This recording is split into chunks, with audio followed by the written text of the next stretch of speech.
Hey everyone, today I'll be talking to you all about Blade, one of my favorite HP scaling characters in the entirety of the Gameosphere.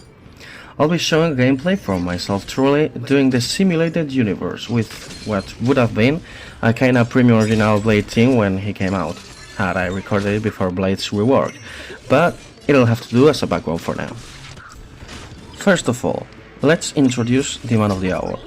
Blade is a character from the turn-based sketchy game Honkai Star Rail, produced by the miHoYo globally, now HoYoverse everywhere outside of China that I know of. The game takes place in another universe where we go around in a space train and meet a lot of factions and characters, among which there's Blade, a kinda apathetic and calm warrior that became mad and forgot most of himself after obtaining immortality. Hence the name Blade and not Jinxin, his real name that he doesn't remember anymore. Now for what's actually important. How does Blade walk? What has HP got to do with him? What was HSR takes on HP scaling when Blade came out? Well, I think it's really interesting because he used hybrid stat scaling, dealing fatal blows to enemies while making use of both attack and hit or health points, whatever you wanna call them. HP scaling can be hard to pull off sometimes, depending on the way you do it, how the game works, what stats it's usually centered around, etc. In the case of hybrid scaling, you can either find a sweet spot between stats or make one irrelevant, depending on the numbers the players are able to achieve and the multiplayers you use. Let's take a look at some of them and compare that to a unit fulfilling a similar role who shared the enhanced basic attack mechanic around that time in the game, the Inhibitor Lunae. In Honkai Star Rail, there's 4 main abilities: the basic attack, which is self-explanatory, the skill, which usually has to do with the character's mechanics, the ultimate, which does great damage or pops some special effects, and the technique, used before combat to trigger effects. Then there's the character's main passive and traces, but they're not important for now. For the Inhibitor and Blade, both, we have the same basic attack scaling, 50 to 110 at maximum level of attack as damage.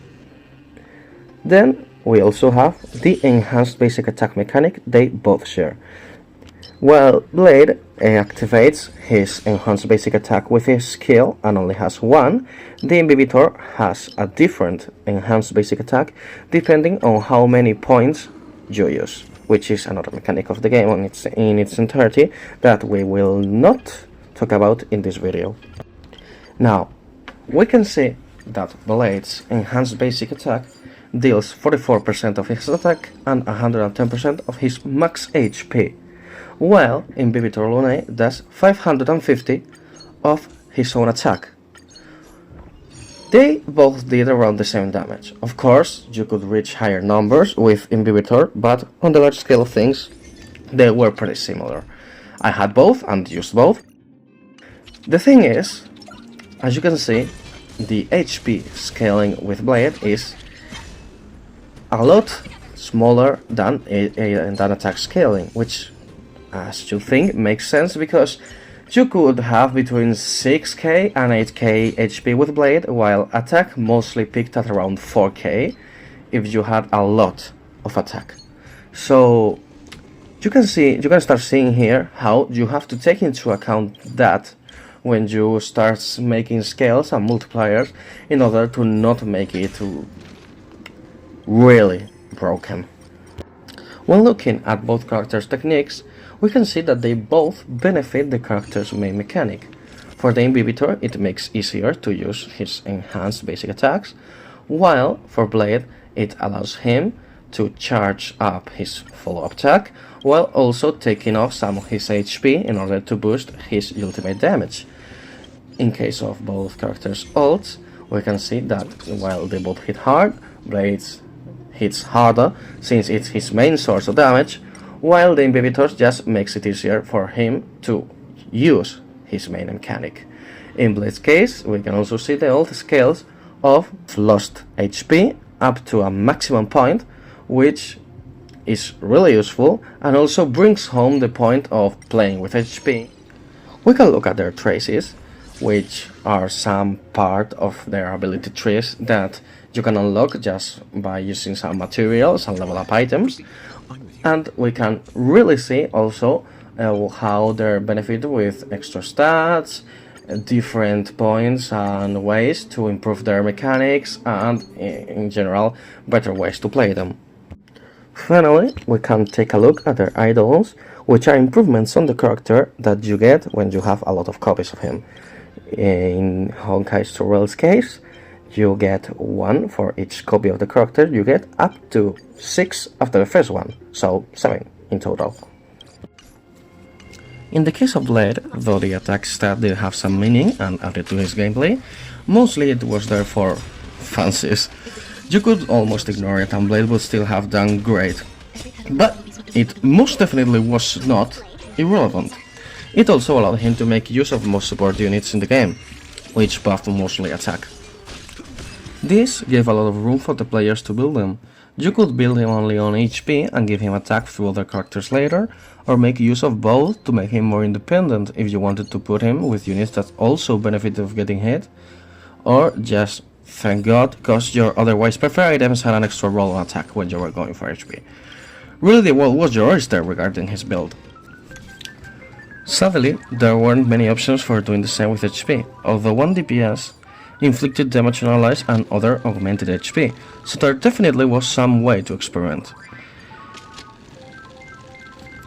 There's also the case of Blade's follow-up attack, where after 5 instances of losing HP, he deals a devastating blow to all enemies and recovers a lot of HP for himself, giving him synergies with other units of the game from then on now, being kind of ambivalent as a DPS, being able to partake in many different teams as hyper carry, dual DPS, or just an addition against wind weak foes.